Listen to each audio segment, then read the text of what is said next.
Agora, uma pergunta que eu queria te fazer é... Como é que foi na sua jornada para que você tivesse... Você respondeu um pouco, mas eu queria que você fosse até mais claro, assim. Como é que foi na sua jornada falar desse assunto, aprender sobre esse assunto, vivendo isso na sua vida, na sua família, e não só na questão da cor da pele, mas questão de ser de outra nação, e como você falou, com sotaque. Sim. E como é que foi para você compreender o seu valor? Porque eu vejo assim que um dos maiores prejuízos, porque a gente está falando do racista, mas essa pessoa recebendo essa injustiça e assimilando ela, né? E, tipo assim, eu tenho menos valor. E aí, a partir disso, vivendo uma vida a partir disso, né? Fazendo escolhas a partir disso, se escondendo a partir disso. Quanta produção cultural a gente poderia ter e de pessoas que nunca tiveram a coragem de escrever o livro, porque acreditaram que não são capazes, né? Exato. Quantos músicos foram calados lá na sua infância porque ouviram de pessoas que o diabo achou uma boca. Né? Como é que foi para você? O que seus pais fizeram? O que aconteceu na sua história de você conseguir compreender em meio a tudo isso? Não, cara, eles que infelizmente estão distorcidos pelo pecado, mas eu sei quem eu sou, né? E eu preciso navegar isso. Eu tive tanto a importância da minha família mesmo, como eu falei, do meu pai ensinando, do meu pai caminhando comigo, do meu pai percebendo as minhas reações ao mundo, estando muito atentos. A minha família é muito juntinha, né? Então, isso me ajudou muito, bastante. Você tinha um ambiente ali acolhedor, de muita aceitação e amor. Isso, de amor e um ambiente que a minha mãe nunca me deixou, sei lá, me achar feia. Isso não existe. Isso não existe na minha família. Havia afirmação. Havia afirmação, havia busca de alternativas para os problemas que a gente encontrava. Por exemplo, hoje em dia é muito fácil, principalmente pela ação online, a gente vê vários produtos para cabelo crespo, para cabelo cacheado. Nos tempos que a gente chegou, em João Pessoa, talvez em São Paulo tivesse, mas em João Pessoa não tinha. Olha só. Não tinha. Então, por exemplo, primeiro, eu olhava pra TV, só via pessoas brancas, não via pessoas iguais a mim. Bonecas. Eu nunca tive Barbie negra. Eu era apaixonada pela Barbie. Meu aniversário de 8 anos foi tema Barbie. Que legal. Eu amava muito. Só que eram todas Barbies brancas. Barbies brancas. A Barbie tinha uma amiga que era negra, que era eu, né? Óbvio. Eu me identificava com ela. Então, nisso, querendo ou não, isso mexia comigo. Por exemplo, mas os meus pais, eles sempre reafirmavam que minha cor era bonita, da forma como era feita, enfim, sempre me reafirmavam, mas também procuravam alternativas para eu não me diminuir. Por exemplo, a gente não encontrava pente específico para cabelo crespo ou cacheado. Porque o cabelo crespo ou cacheado, as pessoas chamam de ruim, etc., mas ele não é ruim, ele é versátil. Eu consigo, por exemplo, ter um cabelo liso se eu passar uma chapinha, eu consigo fazer ele cachear se eu quiser. Eu consigo fazer da forma como eu quiser. Eu consigo colocar tranças, como eu estou aqui no momento. Enfim, é um cabelo versátil, na verdade. E que é um cabelo bom para um ambiente quente, porque você tem uma proteção da cabeça.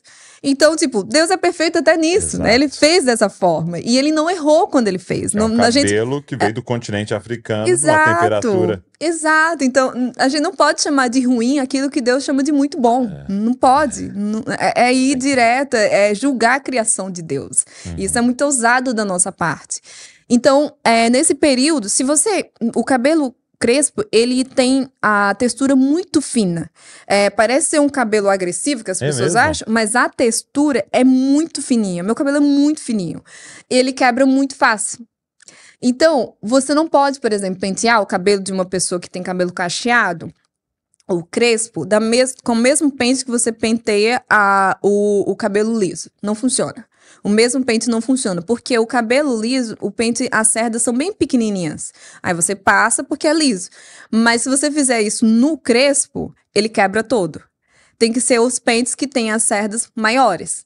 E aí, hoje em dia, tem no Brasil. Antigamente, não.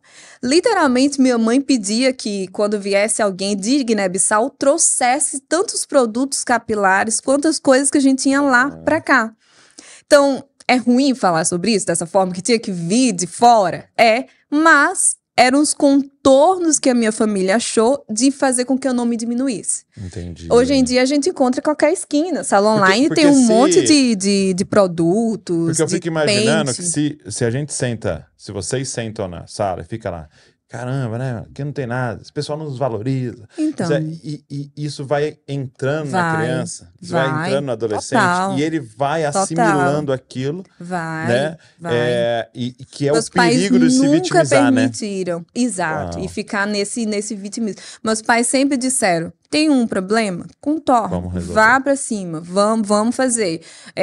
Se tivesse, eu já sofri alguns casos de racismo. Eu lembro de um, não vou contar, não quero reviver, mas eu lembro de um que eu vivi na escola e que minha mãe foi lá na escola, falou com a diretora, chamou a menina que tinha feito, a menina foi suspensa. Então, meus pais, eles nunca ficaram nesse lugar do tipo, não vamos resolver.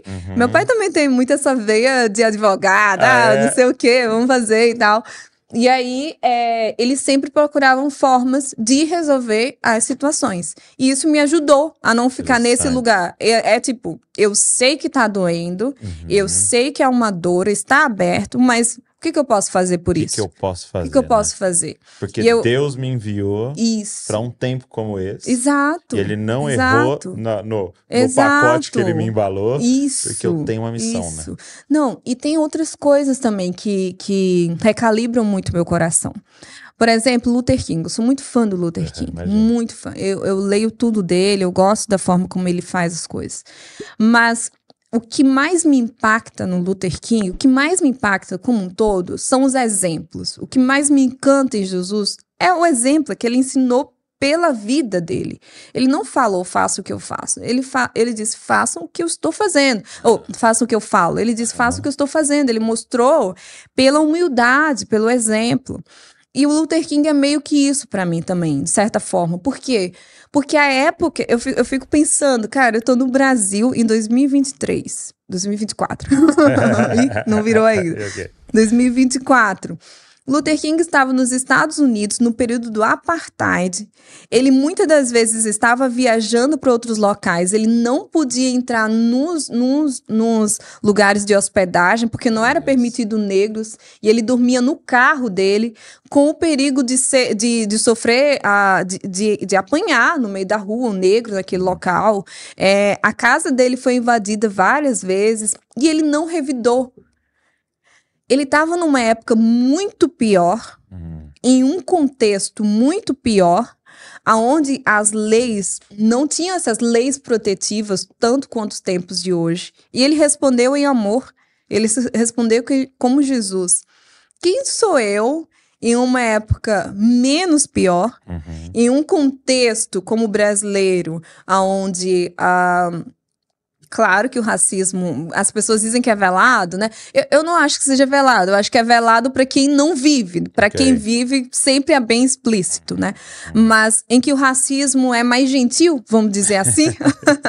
Então, eu olho para esses exemplos e eu digo, sabe? Um contexto muito pior. Então, é isso. Meus pais sempre ensinaram a ver esses exemplos, a contornar essas barreiras. Seus pais foram muito sábios, né? Nessa condução. Sim. Para que você pudesse ser formada em meio a tudo isso. E até mesmo, né, como você está fazendo hoje, ser uma resposta, né?